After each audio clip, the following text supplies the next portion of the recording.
menggunakan dalam mengaplikasikan EWS ini kita bisa download ya EWS application Android ya. Di Play Store sudah ada, ini punyanya FK UGM. Cukup bagus ya. Kalau melihat hasilnya itu kita bisa langsung dapatkan skornya. Jadi kita bisa mengerti. Ini mulai dengan membuka aplikasi EWS tersebut di Android kita. Untuk selanjutnya setelah terbuka kita akan dapat tampilan seperti ini ya.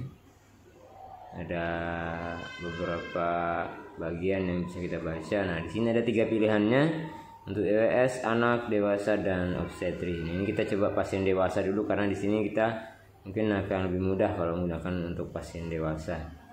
Nah, di sini tertulis henti jantung atau iya atau tidak, klik saja tidak.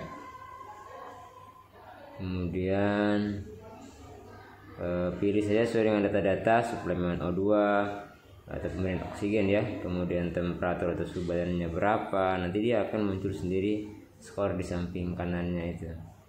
Ada 37.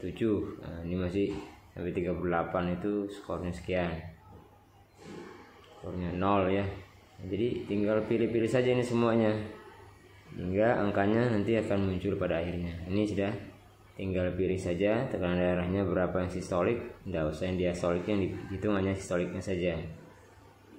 Kemudian setelah tekanan darah sistolik ya, milimeter histogram, kita ke frekuensi jantung berapa kali per menit.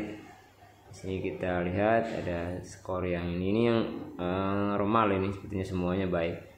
Total skornya 0 ya. Jadi EWS pasien dewasa kondisi pasien stabil dan sesuai dengan perawatan di bangsal umum. Monitoring tiap 8 jam, komunikasikan keluarga bila ada penurunan kondisi, segera lapor ke perawatnya. Ini yang normal, artinya pasiennya tidak ada masalah. Kemudian kita coba yang agak sedikit berbeda. Nah, ini EWS pasien dewasa ya, henti jantung tidak.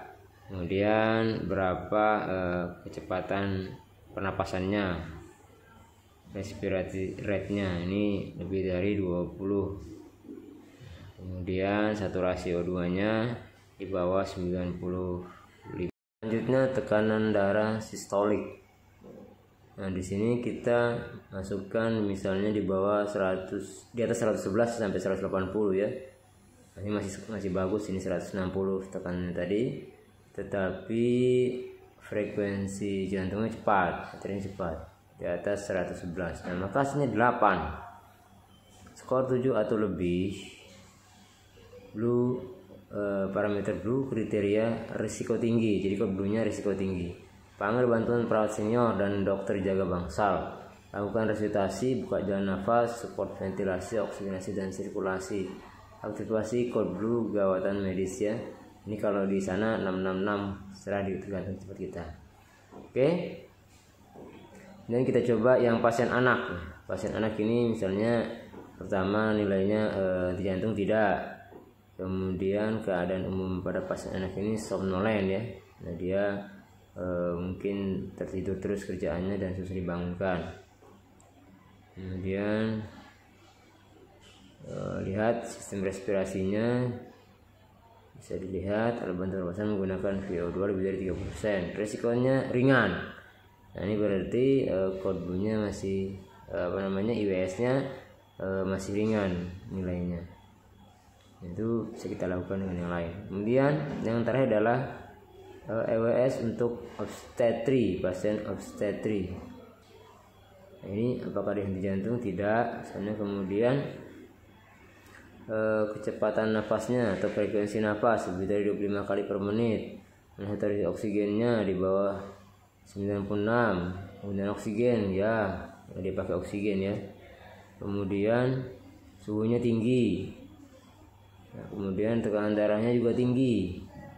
Ini biasanya panas, tekanan tinggi. Kemudian diastolnya juga lumayan tinggi ya.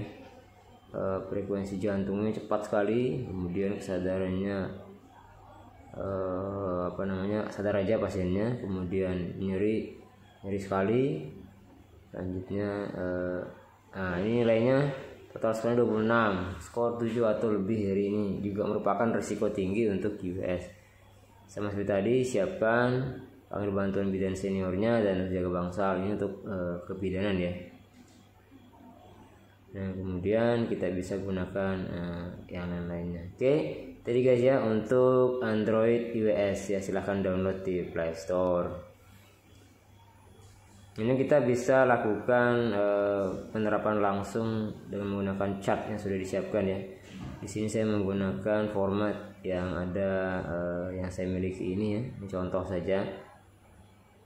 Nah, ini sudah ada di sana ini formatnya. Kemudian kita mulai mengisi airway breathingnya, nafasnya berapa, misalnya normal ya, kurang dari 20 dan lebih dari 12, misalnya 18 kali per menit normal ya.